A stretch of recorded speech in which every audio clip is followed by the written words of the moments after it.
Assalamualaikum warahmatullahi wabarakatuh. Perkenalkanlah, nama saya Siti Aisyah, calon guru penggerak angkatan 6 dari Kabupaten Gresik. Pada kesempatan kali ini saya akan menyampaikan aksi nyata modul 1.4 dengan berbagi pemahaman dan pengalaman penerapan budaya positif di SMA Negeri 1 Kebomas. Pada siang hari ini kita masih diberi kesehatan bisa berkumpul bersama dalam rangka pelaksanaan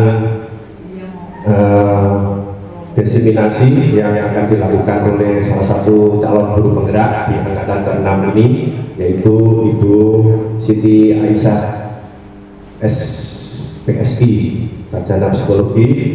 Dan pada kesempatan ini ada 10 orang guru yang akan mendapatkan info tentang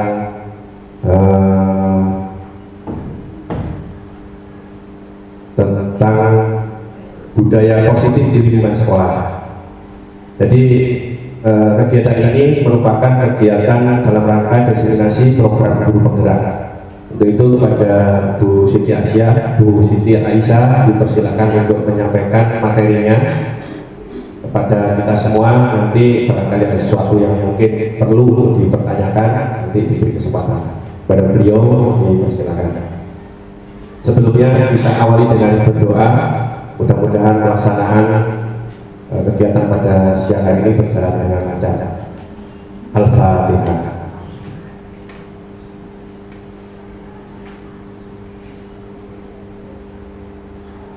Pada Bu Siti Aisyah SPSI dipersilakan.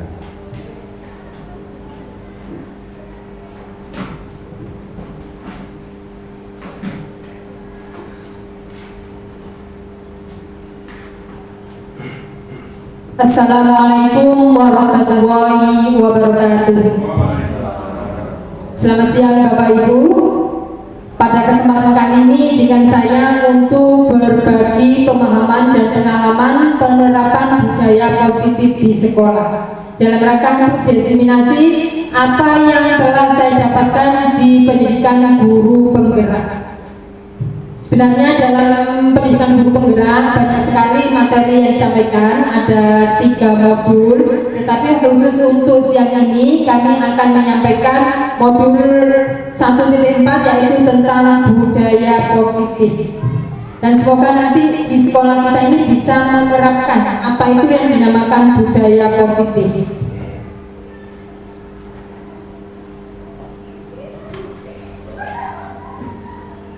Untuk aksi nyata ini tujuannya adalah menciptakan murid yang merdeka dan disiplin diri yang kuat, serta menciptakan budaya positif baik di kelas atau sekolah dengan meyakini nilai-nilai kebajikan universal, yaitu nilai-nilai yang umum yang berlaku tidak batasi ras atau agama ataupun yang lain. Dan tolak ukur keberhasilan dari aksi nyata ini adalah 1. Nanti itu dapat terbentuknya keyakinan kelas melalui kegiatan kesepakatan kelas yang dilakukan oleh guru ataupun wali kelas dengan muridnya. Mungkin ini kembali lagi ke istilah yang dulu ya. Kalau sekarang paling sering pakai peserta didik, tapi selama kami di guru penggerak ini biasanya menggunakan istilah murid, bukan siswa atau peserta didik. Yang kedua, murid mampu menerapkan dan menjalankan keyakinan kelas yang sudah dibuat dan disepakati. Untuk lini masa tindakan aksi nyata ini, pertama, kami berenam selaku calon guru penggerak berdiskusi dengan kepala sekolah tentang pentingnya budaya positif dan keyakinan kelas di sekolah, serta meminta izin kepada beliau dan serta dukungannya untuk bisa mendiseminasikan kepada rekan guru di sekolah kita tercinta ini. Yang kedua, yaitu mengumpulkan rekan guru untuk program diseminasi pemahaman materi budaya positif. Karena kami berenam, jadi kita bagi tiap tiap orang 10 rekan kerja. Yang ketiga yaitu berkoordinasi dengan wali kelas untuk membuat keyakinan di kelas masing-masing. Meskipun Bapak Ibu guru tidak semuanya wali kelas, tapi kami harapkan nanti bisa berkontribusi untuk membudayakan budaya positif di sekolah. Yang keempat, memantau, merefleksi, serta mengevaluasi keyakinan yang telah dibuat. Dan dukungan yang kami butuhkan, pertama dukungan dari kepala sekolah, rekan sesama guru, warga sekolah, serta murid-murid agar tindakan yang direncanakan dan disusun dapat berjalan dengan lancar serta tepat sasaran. Yang kedua, sarana dan prasarana untuk menumbuhkan budaya positif. Kebetulan ini juga ada wakasarana ya, jadi nanti bisa membantu secara maksimal biar budaya positif ini dapat berjalan sesuai yang direncanakan. Yang ketiga, orang tua atau wali murid yang ikut menumbuhkan budaya positif di rumah masing-masing. Sebagaimana kita ketahui bahwa pola asuh atau kehidupan di rumah itu sangat mempengaruhi kehidupan di sekolah. Anak yang dibiasakan disiplin sama orang tuanya, tentunya di sekolah pun lebih mudah untuk melakukan disiplin. Dalam kesempatan kali ini nanti ada beberapa materi yang akan disampaikan. Konsep utama budaya positif yang pertama yaitu tentang perubahan paradigma belajar. Yang kedua tentang disiplin positif dan nilai-nilai kebajikan universal. Dan yang ketiga tentang teori motivasi, hukuman dan penghargaan serta restitusi. Yang keempat, keyakinan kelas. Kelima, kebutuhan dasar manusia. Keenam, posisi kontrol. Dan yang terakhir adalah segitiga restitusi. Untuk materi yang pertama yaitu pembelajaran dengan paradigma baru. Pembelajaran dengan paradigma baru yaitu pembelajaran yang berpusat pada murid. Sebagaimana yang dicanangkan oleh Ki Hajar Dewantara bahwa kalau bisa pembelajaran itu berpusat pada murid yang aktif, student center, dan didesain berdasarkan prinsip pembelajaran berdiferensiasi sehingga murid belajar sesuai dengan kebutuhan dan tahap perkembangannya untuk mewujudkan profil pelajar Pancasila. Untuk saat ini kan kita sudah masuk untuk kurikulum merdeka dan diharapkan pembelajaran yang kita lakukan itu pembelajaran yang berdiferensiasi, pembelajaran yang memperhatikan kebutuhan-kebutuhan murid. Di antaranya adalah kesiapan murid, minat murid, dan juga profil belajar murid.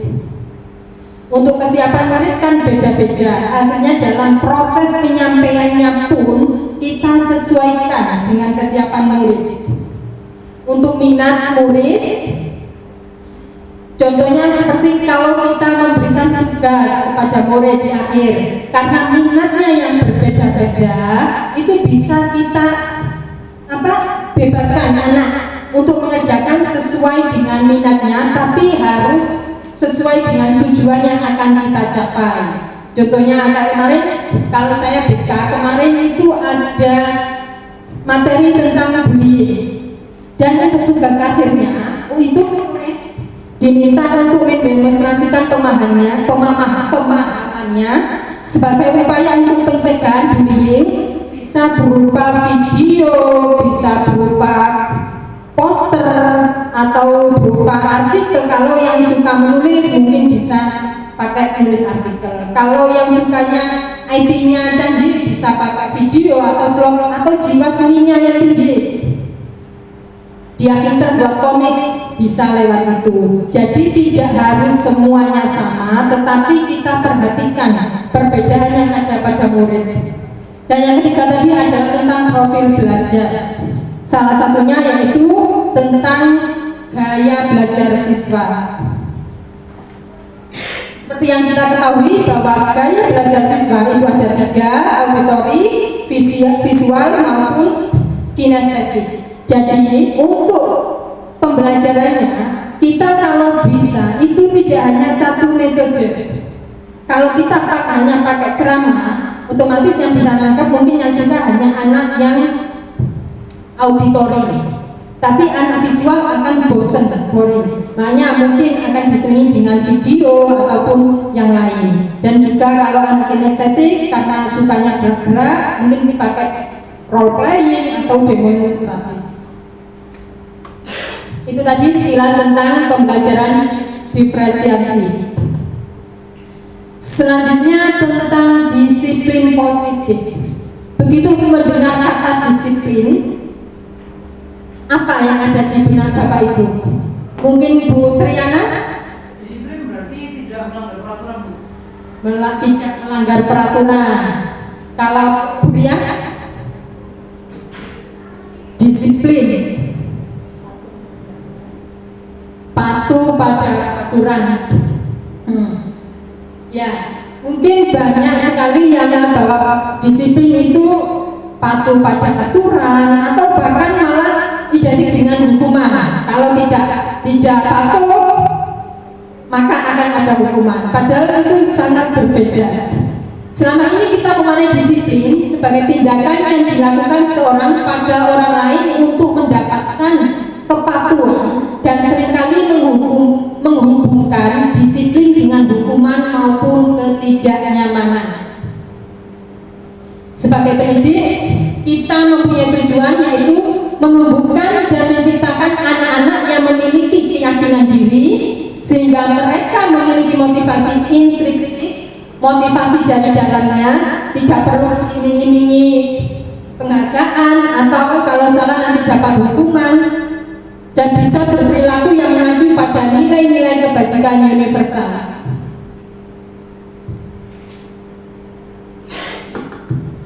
Disiplin positif ini merupakan salah satu cara penerapan disiplin yang bertujuan untuk menumbuhkan kesadaran serta memberdayakan anak untuk melakukan sesuatu tanpa ada paksaan, ancaman maupun hukuman, bahkan penghargaan sekalipun. Tapi memang susah ya untuk mengawali, untuk menumbuhkan disiplin motivasi dalam diri. Tapi tetap harus kita coba.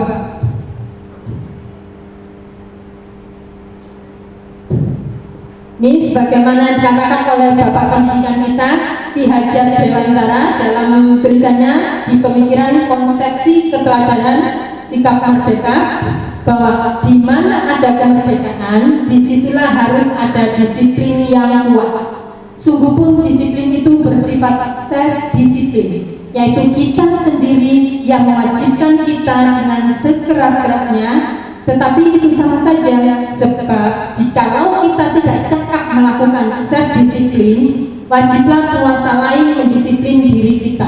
Dan peraturan demikian itulah harus ada dalam suasana yang merdeka. Untuk saat ini kan kita di kurikulum merdeka, berharap muridnya bisa merdeka. Tetapi untuk mengawali itu semua seharusnya harus dibangun disiplin positif dulu untuk bisa mencapai murid yang merdeka.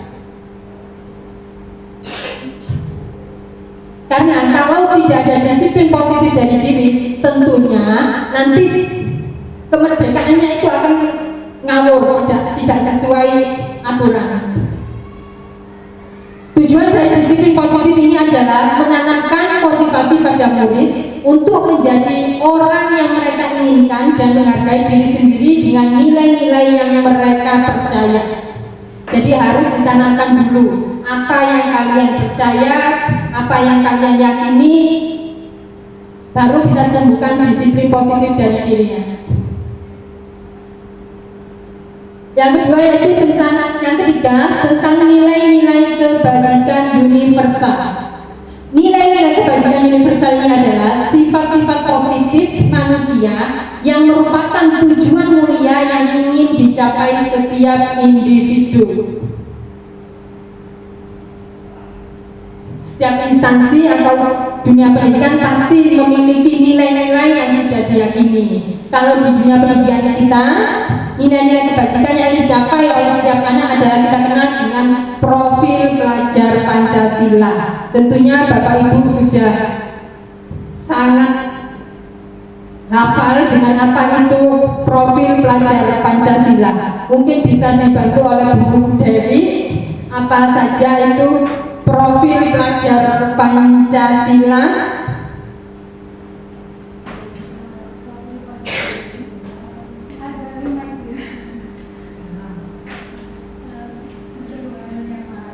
Ya, berketuhanan yang Maha Esa,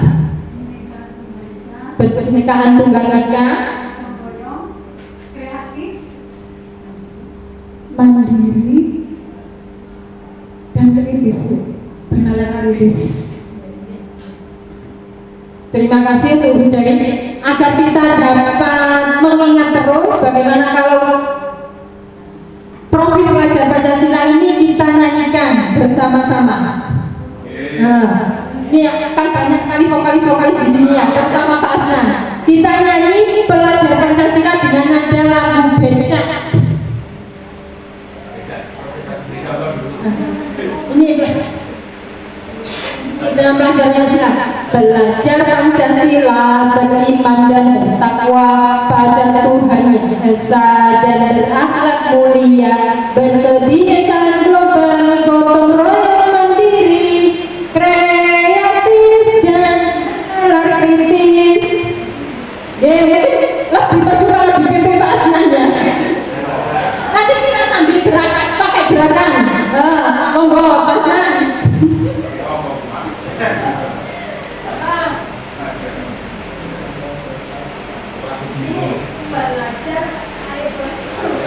belajar Pancasila, beriman dan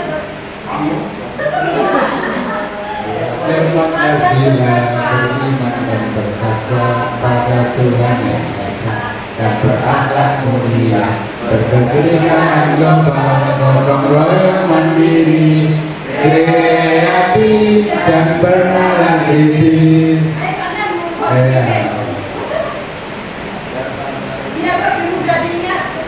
Tapi gerakannya sampai yang saya nggak tahu gerakannya yang mana.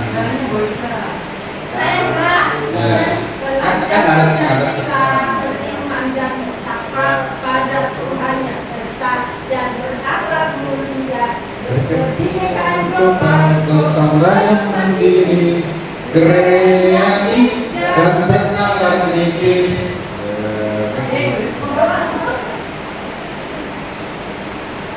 Ingat, saya mau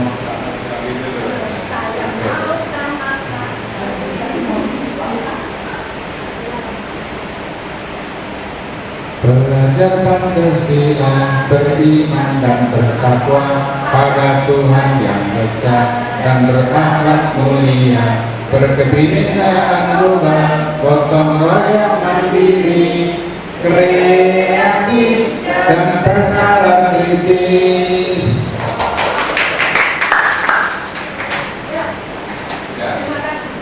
Terima kasih Pak Asnan. Ya, biar kita selalu ingat apa itu pelajar Pancasila. Meskipun ini hanya ada 6 dimensi, tapi sebenarnya banyak sekali ada elemen dan sub-elemennya. Masing-masing dimensi ini dibagi menjadi beberapa elemen dan diturunkan lagi menjadi sub-elemen.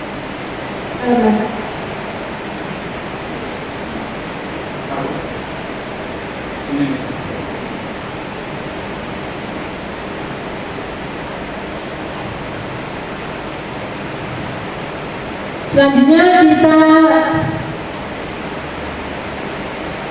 sampai pada motivasi perilaku manusia, bahwa motivasi merupakan dorongan yang timbul pada diri seseorang baik secara sadar maupun tidak sadar untuk melakukan suatu tindakan dengan tujuan tertentu. Segala tindakan yang kita lakukan tentunya ada motivasi yang mendasarinya. Tentunya berbeda-beda, seperti mengikuti kegiatan ini, motivasi Bapak Ibu pun juga berbeda. Menurut Diana Gosen dalam bukunya Restructuring School Discipline menyatakan bahwa motivasi perilaku manusia itu didasari oleh 3 hal. Yang pertama, untuk menghindari ketidaknyamanan dan hukuman. Ini adalah tingkat terendah motivasi perilaku manusia. Biasanya orang yang motivasi perilakunya untuk menghindari hukuman atau ketidaknyamanan akan bertanya, apa yang akan terjadi bila saya tidak melakukannya? Seperti kalau kita ya sekarang, kalau tidak absen takutnya nanti dipotong tunjangannya. Berarti itu motivasi kita itu masih rendah, paling rendah untuk menghindari ketidaknyamanan atau hukuman. Yang kedua adalah motivasi untuk mendapatkan imbalan atau penghargaan dari orang lain. Ini sudah satu tingkat di atas motivasi pertama.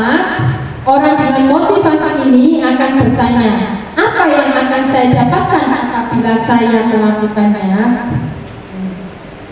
Mungkin bisa membantu memberikan contoh apa?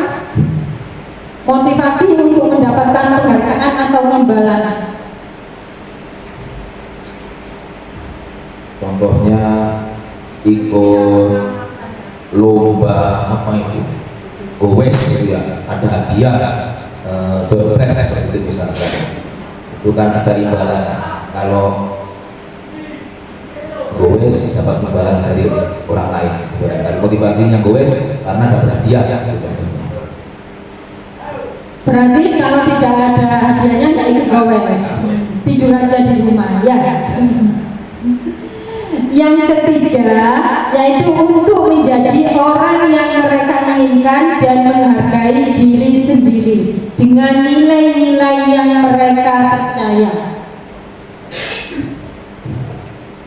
Ini adalah motivasi yang akan membuat seseorang memiliki disiplin positif, karena motivasi berperilakunya bersifat internal, bukan eksternal. Mungkin Pak Asnan bisa, tentunya Bapak Ibu pernah semua ini motivasi, baik mulai motivasi pertama, kedua maupun ketiga. Mungkin bisa membantu contoh motivasi yang ketiga yang pernah Bapak Ibu alami. Ya, kalau di jalan raya kita pakai helm itu kan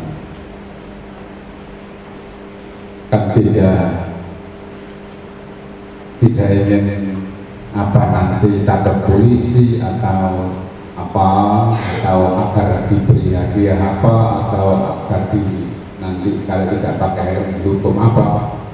Tetapi secara sadar bahwa helm itu berfungsi untuk keselamatan, sehingga secara sadar memakai helm itu untuk kedisiplinan. Terima kasih. Ya, benar sekali apa yang disampaikan Pak Asnan. Berarti kalau Pak Asnan ke Padek ya, meskipun pakai sepeda di lingkungan itu, meskipun nggak ada polisi tetap pakai helm, karena menyadari kalau itu demi keselamatan Bapak. Tidak, padahal sudah pasti kalau di situ nggak mungkin ada polisi ya, atau ada CCTV, tapi menyadari dalam dirinya bahwa ini demi keselamatan saya sendiri, dan keselamatan ini tadi termasuk juga dari nilai-nilai kebajikan yang harus kita yakini. Kalau yang pertama tadi belum ya, contoh dari Bapak Ibu, mungkin Bu Triana pernah melakukan kegiatan yang motivasinya karena takut nanti dipanggil dapat hukuman atau apa. Ya, terima kasih. Ini pengalaman ya. Jadi saya itu kadang merasa nggak nyaman kalau itu PKK gitu. Jadi kadang itu gitu. Jadi kalau saya nggak berangkat PKK itu kira-kira gimana gitu. Terus kalau nggak ikut PKK merasa tidak nyamannya di mana? Dibunyikan orang sekampung atau gimana? Merasa nggak nyamannya kan artinya kan ketika kita tidak berpartisipasi pada kegiatan masyarakat ya sekali gitu. Mau nyemplung ya kedua untuk memulainya. Ini Bapak Ibu juga pernah memiliki motivasi baik 1, 2, 3. Begitu juga dengan anak-anak kita. Motivasinya pun beragam dalam melakukan kegiatan sekolah.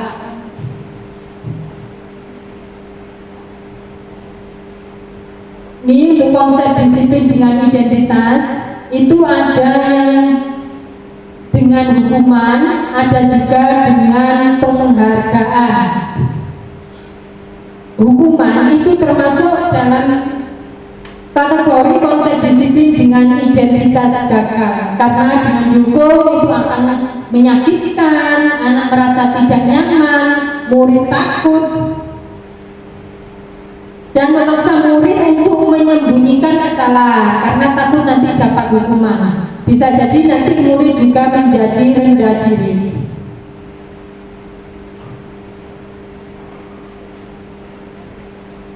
Untuk penghargaan ini sebenarnya juga tidak terlalu efektif untuk memdayakan disiplin, karena dengan penghargaan, kalau nanti tidak ada penghargaan seperti tadi kayak takwa, tidak akan itu goles kalau tidak ada hadiahnya, jadi kurang efektif dan juga bisa merusak hubungan.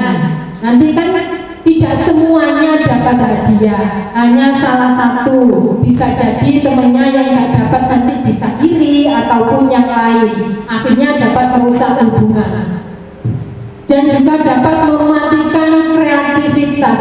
Ini berdasarkan sebuah penelitian bahwa kegiatan yang diiming-imingi dengan penghargaan itu kreativitasnya tidak bisa lost down tetapi malah fokusnya ini di penghargaan, malah kurang bebas. Dan sebenarnya penghargaan itu menghukum.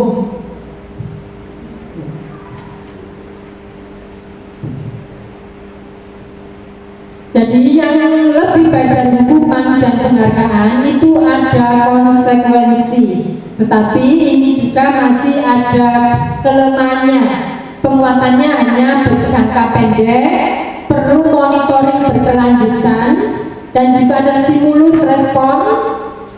Murid menghormati peraturan dan kehilangan waktu untuk merenungi kesalahan, karena langsung begitu salah langsung disampaikan konsekuensinya harus ini dan ini. Kalau konsekuensi itu biasanya sudah dibicarakan bareng. Kalau kesalahan ini berarti konsekuensinya apa. Kalau hukuman itu biasanya secara tiba-tiba.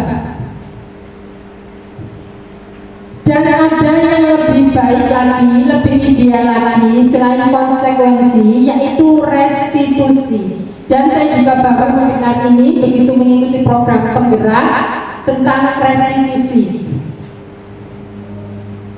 Dengan restitusi, murid akan bertanggung jawab atas perilakunya, fokus pada pemecahan masalah jangka panjang, dan murid menghormati dirinya dan orang lain, serta murid bersemangat memperbaiki kesalahan. Nanti kita akan bahas tahap-tahapnya untuk restitusi, karena memang ini mungkin masih banyak yang baru mendengar, termasuk saya, apa itu restitusi.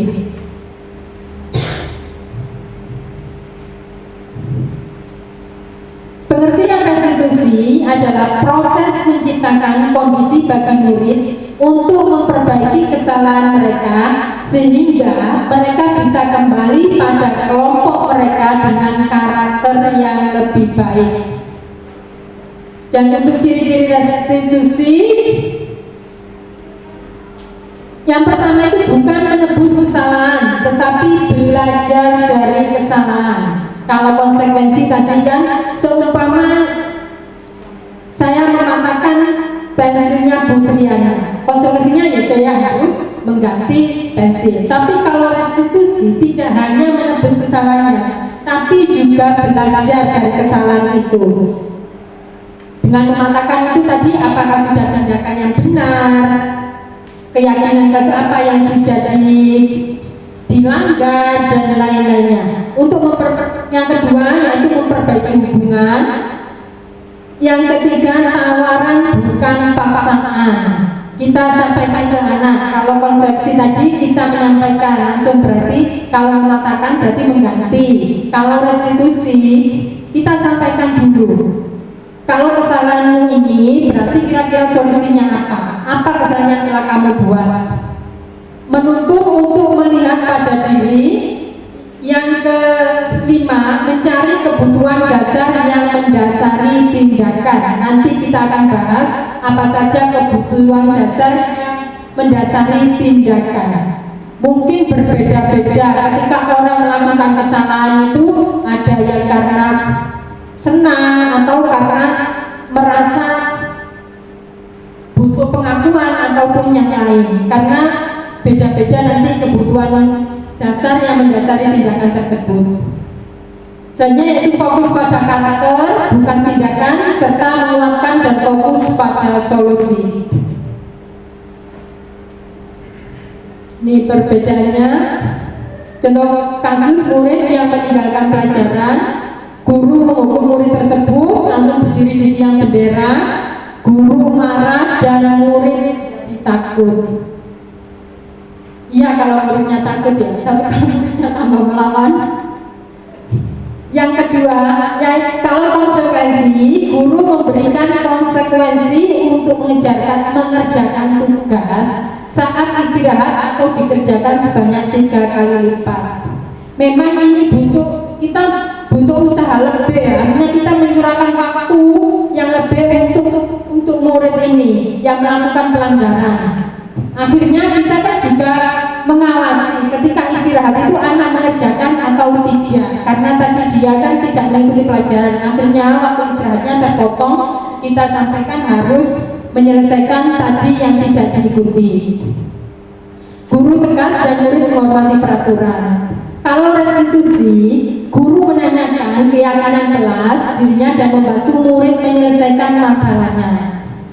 Sebelumnya, anak-anak akan membuat keyakinan kelas, apa yang diyakini mereka dan apa yang harus dilakukan atau apa yang tidak boleh dilakukan, dan itu nanti akan menjadi sebuah kesepakatan kelas. Jadi guru menanyakan, jadi anak itu tahu apa kesalahannya.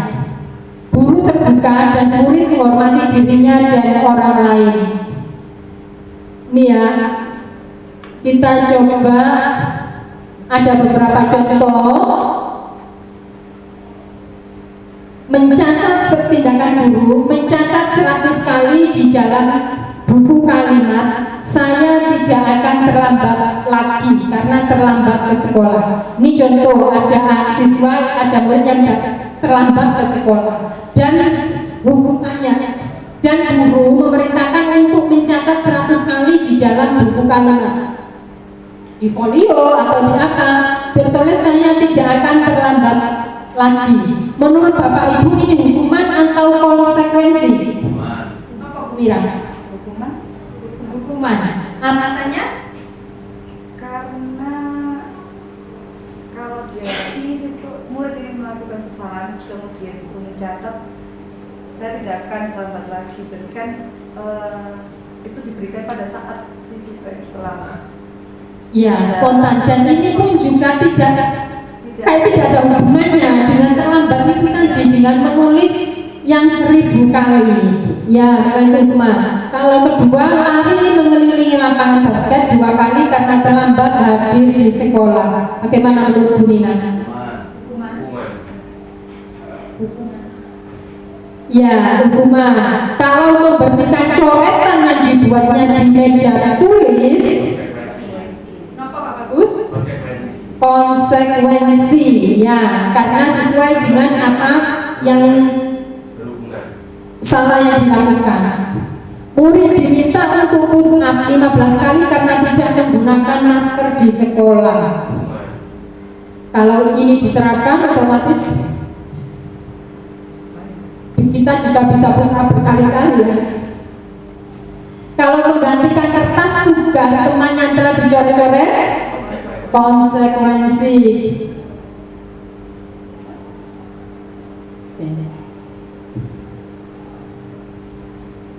Kalau ini Bapak Ibu, lari mengelilingi lapangan basket 2 kali karena terlambat 10 menit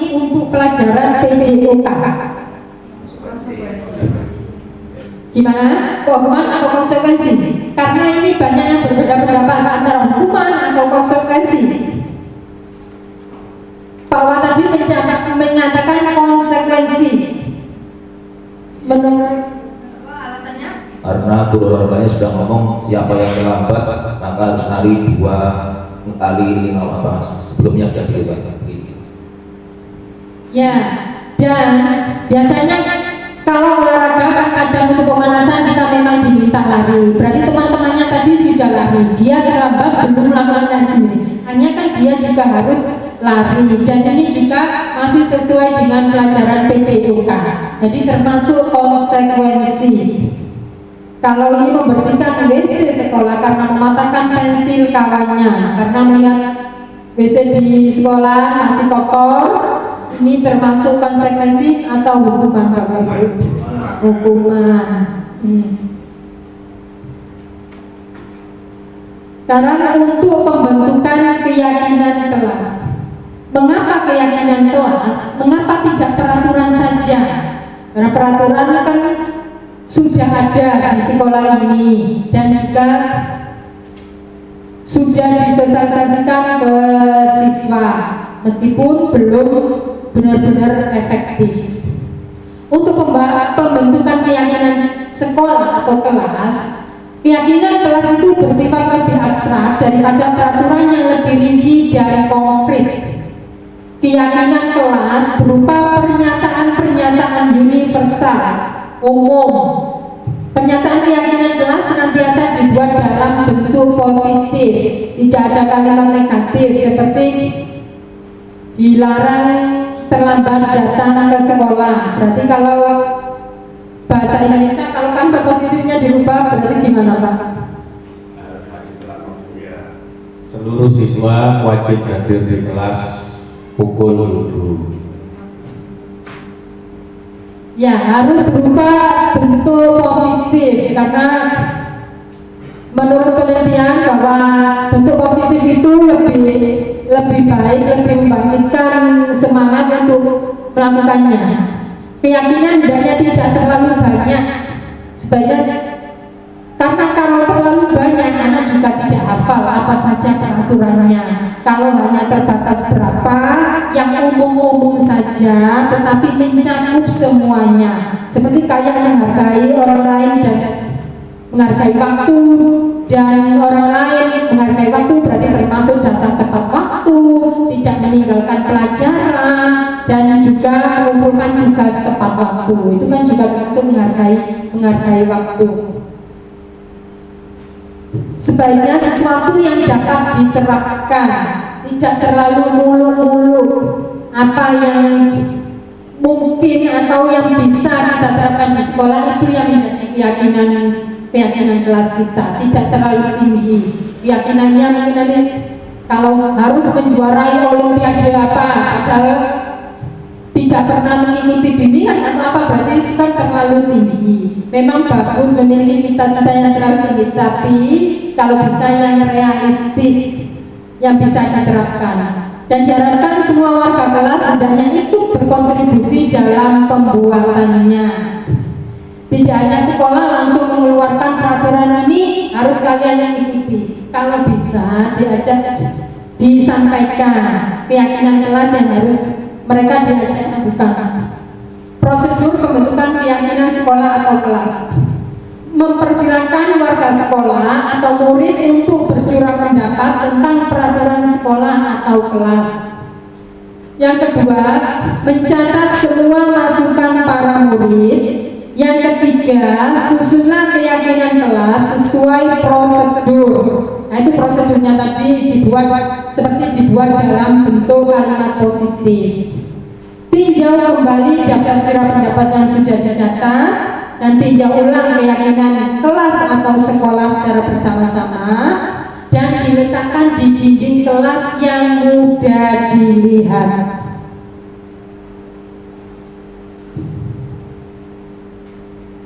Ini kemarin saya mencoba membuat keyakinan kelas di 10.4.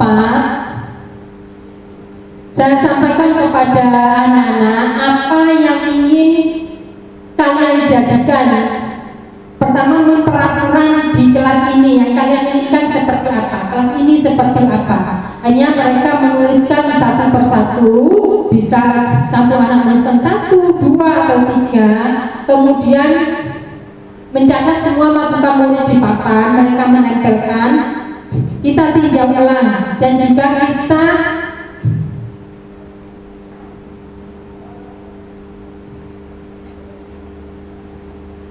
kita susun sesuai dengan prosedurnya. Mungkin masih ada yang berupa kalimat-kalimat dan kita jadikan kalimat-kalimat positif, dan keyakinan kelas yang diletakkan di dinding mudah dilihat oleh semua murid. Jadi biar diingat ketika mereka membuat kesalahan, juga kita tanyakan keyakinan kelas apa yang sudah kalian langgar, padahal kan sudah disepakati, dan ini seharusnya disepakati bersama di kelas itu apa yang menjadi keyakinan kelas tersebut. Mungkin agak berbeda dengan kelas yang lain, tapi biasanya enggak beda jauh.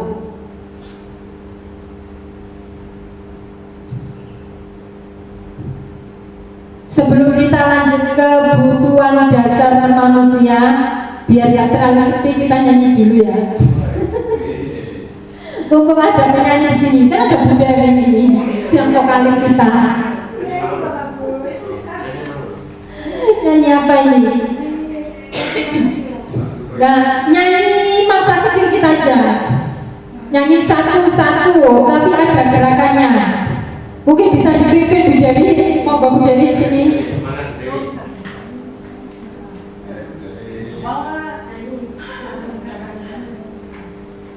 Satu kan gini Bapak Ibu. Berarti satu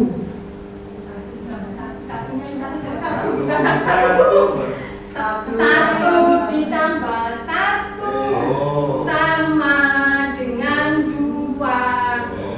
2 ditambah 2 sama dengan 4. 4 ditambah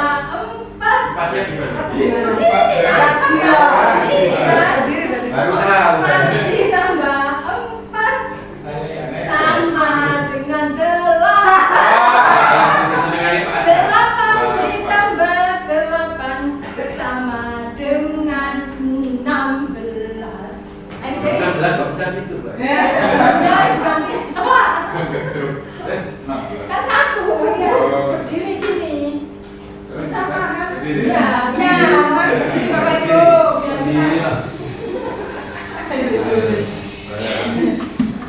Satu ditambah satu sama dengan 2. 2 ditambah 2 sama dengan 4. 4 ditambah 4 sama dengan 8. 8 ditambah 8 sama dengan 16. Terima kasih Bu Dewi.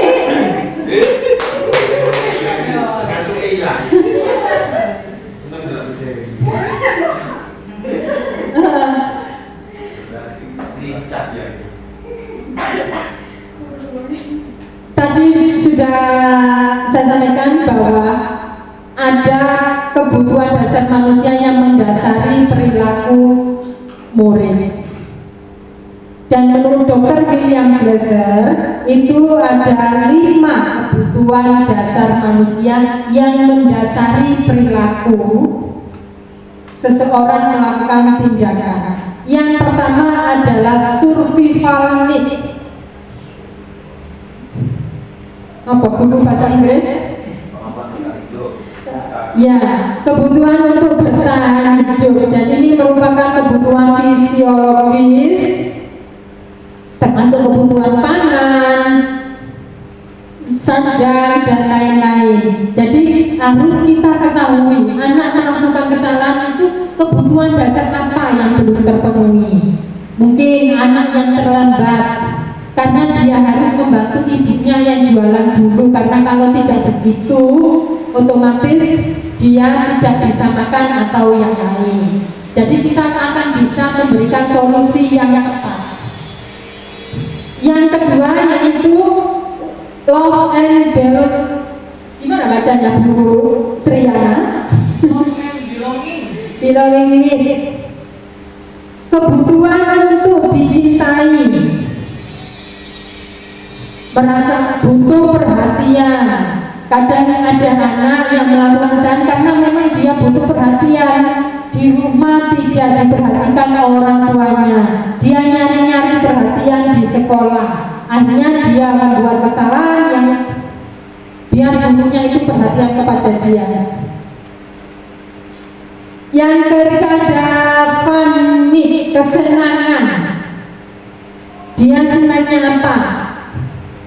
Dan juga ada freedom need, bukan freedom bomastek ya, tapi kebebasan. Seperti kalau kita melakukan pembelajaran di kelas, kadang ada anak itu yang tidak suka kalau kita ngajar hanya berdasarkan ceramah terus akhirnya anak itu sering meninggalkan kelas. Jadi kita harus tahu apa alasannya. Mungkin dia ini kepengen,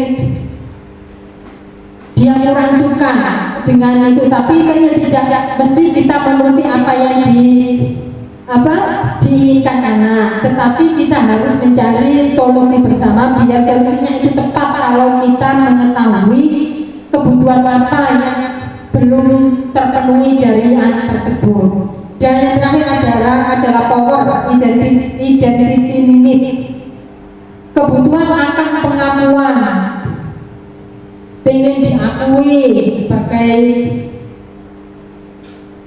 juara kelas atau apa. Akhirnya dia kayaknya ambisi atau apa, akhirnya kadang melakukan hal-hal yang kurang pas. Dan untuk posisi kontrol guru itu dibagi menjadi 5. Yang pertama penghukum, yang kedua membuat orang merasa bersalah, yang ketiga teman, yang keempat monitor atau pemantau, dan yang terakhir manajer. Manajer ini tidak hanya untuk di perusahaan, tetapi posisi kita ketika menjadi guru pun itu diharapkan bisa menjadi seorang manajer yang baik. Tapi kadang kita tidak bisa segala sesuatu itu langsung kita memposisikan kita sebagai manajer. Kadang juga posisinya masih sebagai teman atau malah kita kadang menghukum karena begitu melihat anak melakukan kesalahan, kadang kita juga ikut emosi tanpa sadar kita sudah memposisikan kita sebagai penghukum. Dan yang paling ideal memang sebenarnya sebagai manajer. Contohnya, kalau guru sebagai penghukum, dia akan menghardik, menunjuk, menyakiti atau menyindir. Berapa kali kamu melakukan kesalahan ini? Ayo langsung berdiri di sana. Itu salah satu contoh sebagai penghukum. Kalau pembuat merasa bersalah, ini kadang anak itu merasa bersalah karena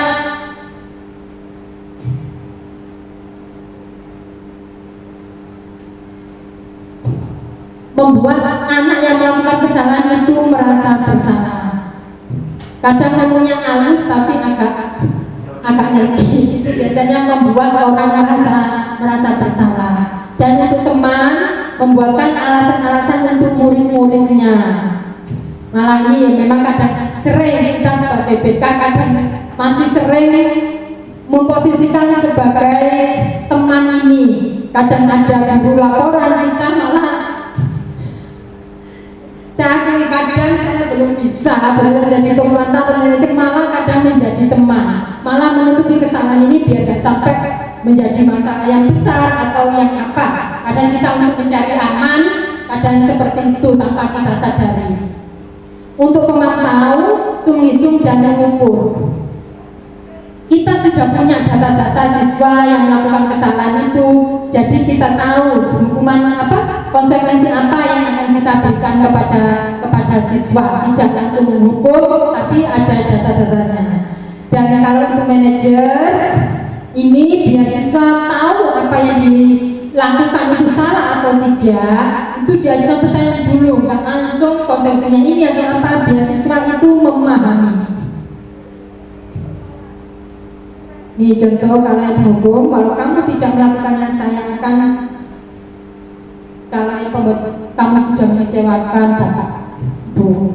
Intonasinya memang lebih halus lagi kalau yang membuat rasa bersalah. Kalau yang teman, ayo ta, bantu ibu, jangan sampai gini terus nanti. Ya sudah, nanti Bapak Ibu bantu bereskan. Sumpah biasanya bermasalah dengan guru mapel untuk kita menuju agar anak itu mau atau apa. Kadang kita itu masih bersikap sebagai teman ini. Memang bagus, tapi untuk jangka panjangnya kurang bagus. Kalau konsekuensi ada peraturannya apa, konsekuensinya seperti ini kita sampaikan ke siswa dan siswa sudah tahu apa yang harus dijalaninya. Kalau yang restitusi, apa yang kita yakini, apa kamu yakin yang kamu lakukan itu sudah melanggar apa saja dan bagaimana cara untuk memperbaiki kesalahannya, itu kita sampaikan kepadanya. Dan itu hasilnya kalau yang menghukum misalkan pemberontak, berdendam, mangkel sama gurunya karena langsung dihukum, kadang juga dipermalukan di depan teman-temannya.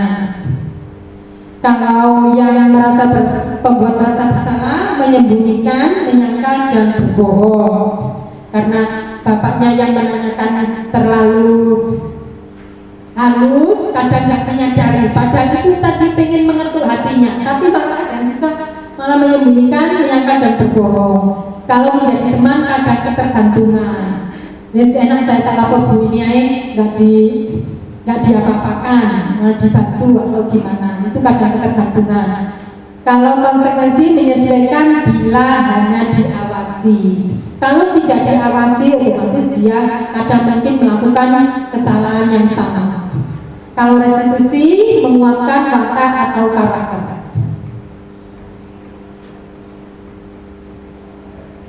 Yes. Untuk melakukan kegiatan restitusi itu ada tahap-tahapnya yang dikenal dengan segitiga restitusi. Yang pertama yaitu menstabilkan identitas. Kita menstabilkan perasaan anak itu dulu. Kalau datang kepada kita atau apa, nggak langsung kita tanya macam-macam. Maksudnya kita jalin hubungan baik, membentuk rapport hubungan baik dengan siswa. Akhirnya dengan begitu anak akan mau menjelaskan semuanya. Tapi kalau tiba-tiba kita langsung menyalahkan, otomatis anak juga akan berbohong dan yang lain untuk menutupi kesalahannya. Ini salah satu contoh kata-kata yang bisa dipakai. Biasanya setiap orang pasti pernah melakukan kesalahan, ya.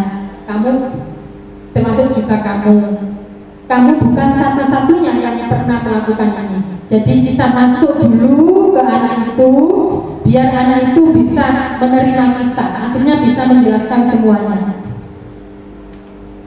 Tapi kadang emosi kita juga tidak terjaga, ya.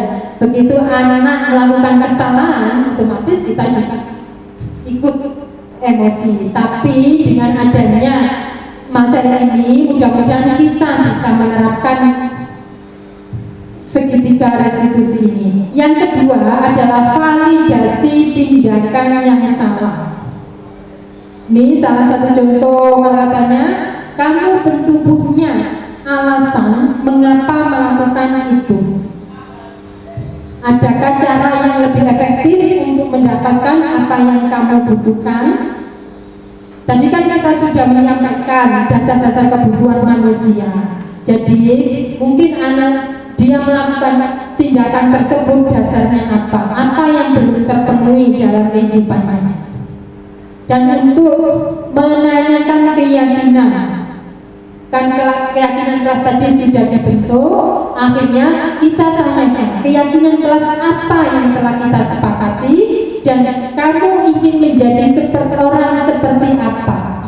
Kita tawarkan, bukan langsung memaksa.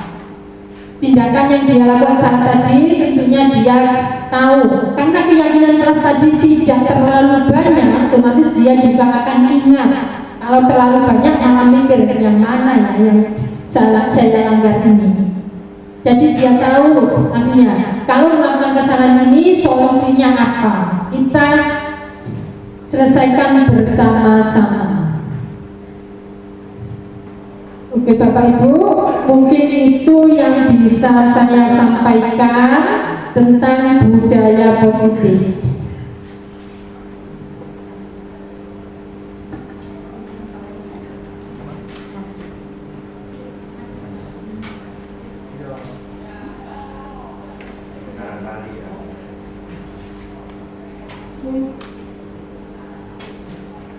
Mungkin Bapak Ibu ada yang ditanyakan, mungkin bisa kita diskusikan bersama, karena saya juga baru menerima modul ini dan juga penerapannya juga belum begitu banyak. Jadi mungkin nanti bisa kita diskusikan bersama. Monggo Bapak Ibu. Jadi gini, maksud saya untuk membangun komitmen tadi untuk keyakinan kelas itu, idealnya apakah setiap guru membuatnya bersama dengan anak, ataukah idealnya ya kita percaya idealnya apakah?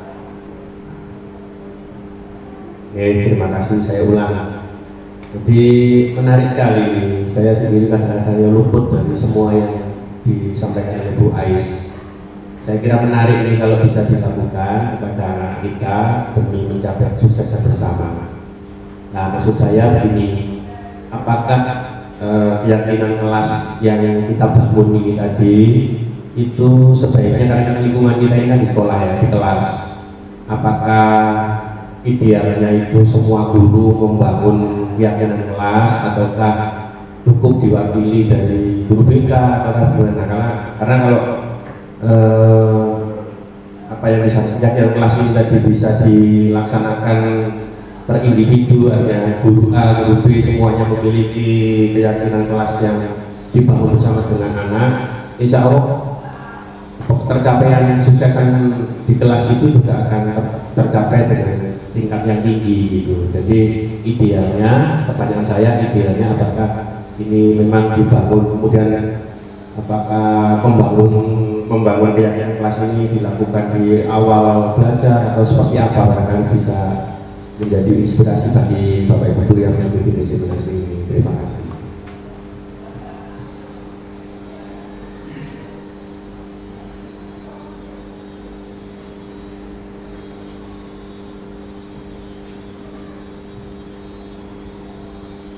Ya, terima kasih atas pertanyaan yang disampaikan oleh Pak Bagus. Memang benar sekali bahwa keyakinan kelas ini harus kita bangun bersama-sama, dan kalau bisa itu masing-masing kelas. Dan untuk pertama mungkin di awal ini memang sebaiknya dilakukan pada awal tahun pelajaran. Begitu kita masuk sudah terbentuk kelas, dan idealnya memang wali kelas itu untuk menyampaikan ke kelasnya dan membentuk keyakinan di masing-masing kelas. Makanya karena yang mengikuti guru penggerak ini tidak semuanya, makanya kita diharapkan dapat mendiseminasikan pemahaman ini agar bisa dilakukan bersama-sama. Sehingga waktu pertama masuk sudah terbentuk keyakinan kelas dan anak-anak meyakini apa yang kelas yang diharapkan itu seperti apa, sehingga akan tercipta budaya positif.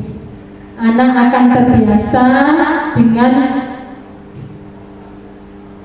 hal-hal yang telah diyakini. Tentunya hal yang diyakini ini tadi menganut pada nilai-nilai kebajikan universal tadi yang telah disampaikan. Ngoten Pak Bagus.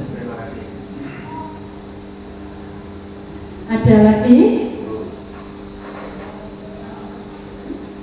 Terima kasih Bu Siti Aisyah SPSI selaku calon guru penggerak. Saya berharap ini masukan saja ya. Tidak tahu, saya bukan guru penggerak, tapi saya tertarik dengan materi ini, sangat menarik ya. Ada namanya keyakinan kelas dan seterusnya. Saya berangan-angan ini ya. Andaikan ada nanti bisa Bu Guru, Bu Aisyah mengajukan kepada pimpinan, ada namanya keyakinan guru dan keyakinan sekolah.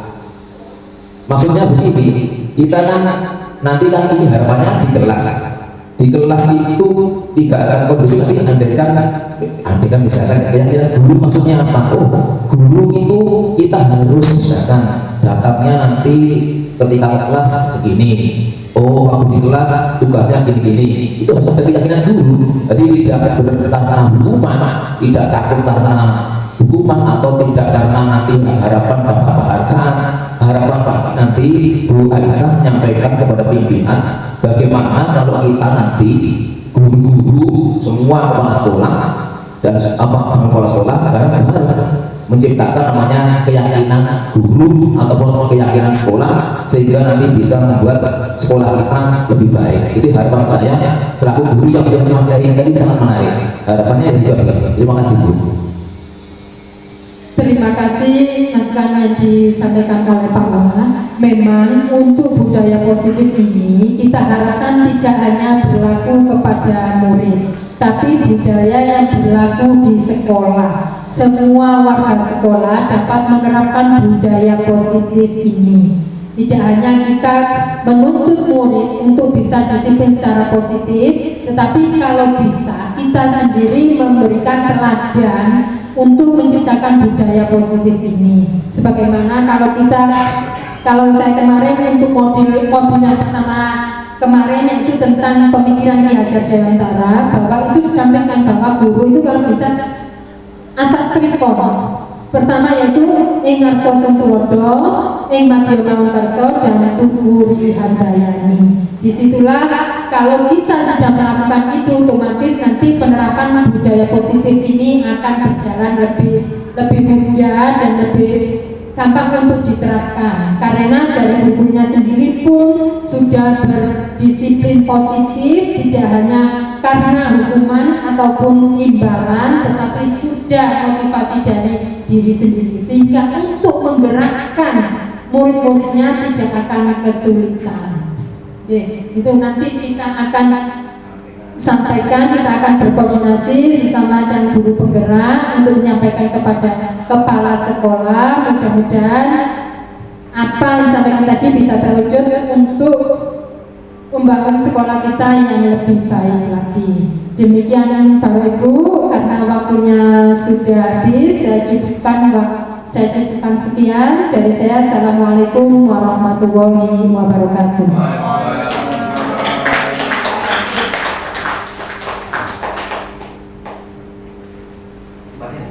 Baiklah Bapak dan Ibu sekalian yang kami banggakan, demikianlah pertemuan diseminasi yang akan disampaikan oleh Bu Siti Aisyah, lancar dan aman. Kita beri aplaus untuk beliau. Kita doakan mudah-mudahan beliau sukses menjalani seleksi atau guru penggerak angkatan ke-6, pendidikan guru penggerak angkatan ke-6. Dan saya mohon maaf apabila tadi memimpin dari awal sampai akhir ini terdapat kesalahan kalimat. Wabillahi taufiq wal hidayah. Assalamualaikum warahmatullahi wabarakatuh.